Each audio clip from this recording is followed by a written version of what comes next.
The disappearance of Malaysia Airlines Flight MH370. Pay attention, because this is not a ghost story. It is not folklore passed between strangers in the dark. It is an event that occurred on a Saturday morning in March 2014, involving a modern commercial aircraft, 239 human beings, and every surveillance and tracking system that the 21st century has made available to us. And we still do not know where it went. Part 1. The departure. Kuala Lumpur International Airport is one of the busiest aviation hubs in Southeast Asia. On the night of March 7, 2014, it was operating exactly as it always did, efficiently, ordinarily, without drama. Gates busy, runways lit, the machinery of modern air travel turning over with the quiet confidence of a system that has largely forgotten how to be surprised. Malaysia Airlines Flight MH370 was scheduled to depart at 12:41 in the morning, bound for Beijing Capital International Airport, a routine red-eye, 6 hours and give or take a few minutes of dark ocean and sleeping passengers. The aircraft was a Boeing 777-200ER, one of the most reliable long-haul jets ever built, with a safety record that the aviation industry pointed to with something approaching pride. 227 passengers were aboard, 12 crew. The captain was Zaharia Ahmad Shah, 53 years old, a 20-year veteran of Malaysia Airlines with over 18,000 hours of flight experience. His first officer, Farik Abdul Hamid, was 27, recently engaged, and due to be fully certified on the 777 within weeks. At 12:27, MH370 pushed back from the gate. At 12:41, it was a flight. At 1:21, it was the most confounding disappearance in the history of commercial aviation. The distinction between those two moments would not become apparent for several hours. Part 2. The last words. The aircraft climbed normally. Air traffic control in Kuala Lumpur tracked it without concern. At 1:01 in the morning, the crew reported reaching cruising altitude. At 1:07, routine data transmissions were logged. At 1:19, as the aircraft approached the boundary between Malaysian and Vietnamese airspace, Kuala Lumpur Control instructed the crew to contact Ho Chi Minh City. The response was calm, unhurried. The voice, believed to be First Officer Hamid, said, "Good night, Malaysia 370. It was the last transmission anyone received from MH370. At 1:21 in the morning, the aircraft's transponder, the device that broadcasts the plane's identity and altitude to air traffic control, was switched off. Ho Chi Minh City Control, expecting a handover that never came, attempted to raise the aircraft. Nothing. Kuala Lumpur attempted contact. Nothing. Other aircraft in the region were asked to try on emergency frequencies. Nothing. MH370 had not crashed. It had not declared an emergency. It had not sent a distress signal of any kind.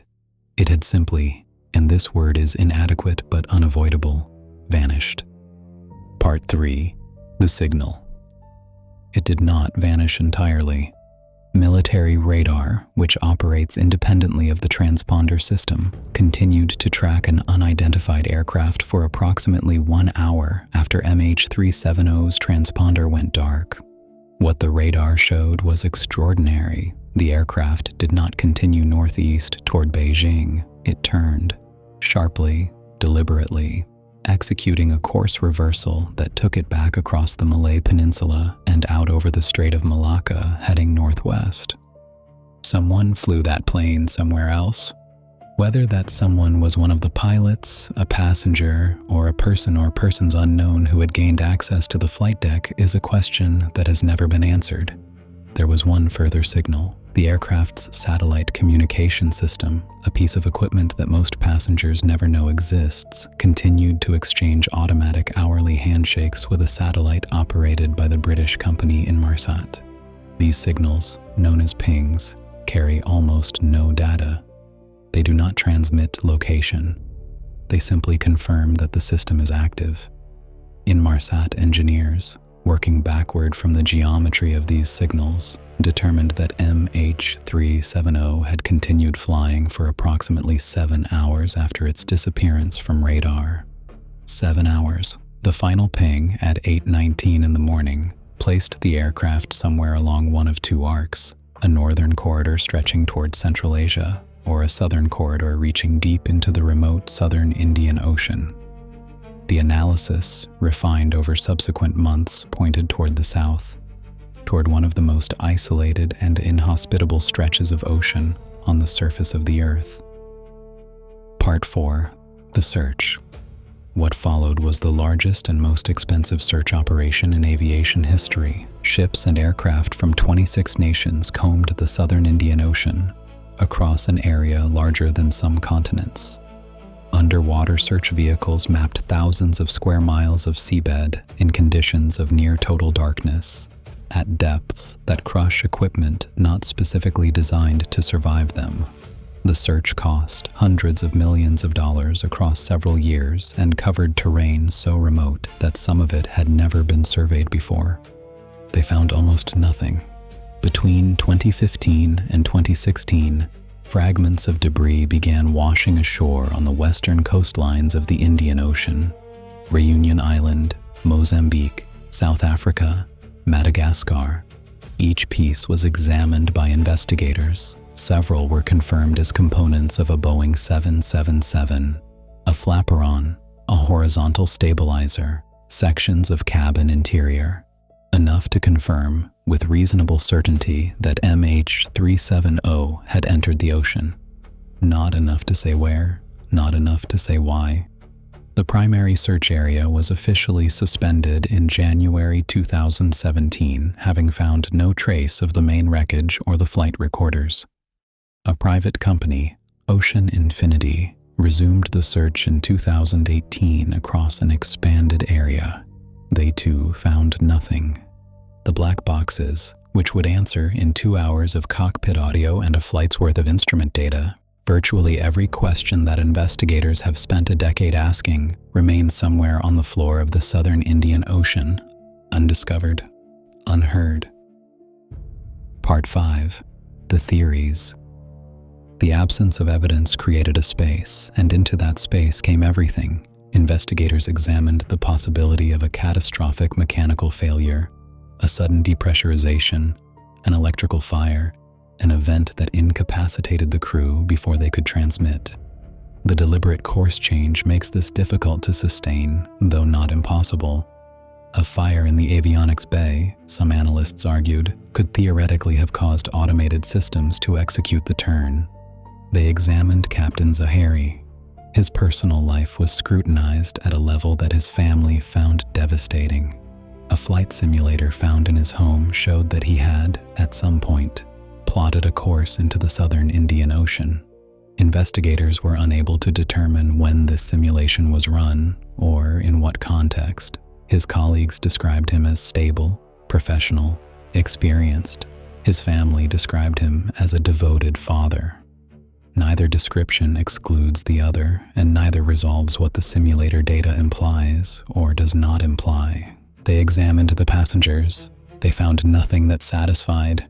The more uncomfortable theories, those involving military intervention or state actors or cargo that the manifest did not fully disclose, have never been proven. They have also never been fully disproven. In the absence of wreckage, of flight recorders, of any definitive terminal evidence, the door remains open to explanations that most investigators would prefer to keep closed. 239 people boarded an aircraft on a Saturday night. The aircraft flew for 7 hours after it disappeared from civilian radar, and then the pings stopped. Part 6. The Silence. The families of those aboard MH370 have spent more than a decade in a particular kind of suspension that has no clean name. Not grief exactly. Grief requires a certainty that was never provided. Something closer to waiting. The kind of waiting that does not diminish with time because time, in the absence of answers, does not move the way it should. Malaysia Airlines retired the flight number MH370 shortly after the disappearance. The route between Kuala Lumpur and Beijing continues to operate. Different number, same sky. Somewhere in the southern Indian Ocean, in water so deep and so cold and so remote that it may never be meaningfully searched again, an aircraft sits on the bottom, its flight recorders intact, its cockpit voice recorder holding 2 hours of audio that ends at a moment no one outside that flight deck has ever heard. The ocean keeps its own counsel. It always has. And what those 2 hours of audio contain, whether the sound of a crew managing an impossible emergency, or something deliberate, or something that would require us to revise entirely what we believe happened on that Saturday morning in March, is a question that the seafloor may hold indefinitely, without giving anything back.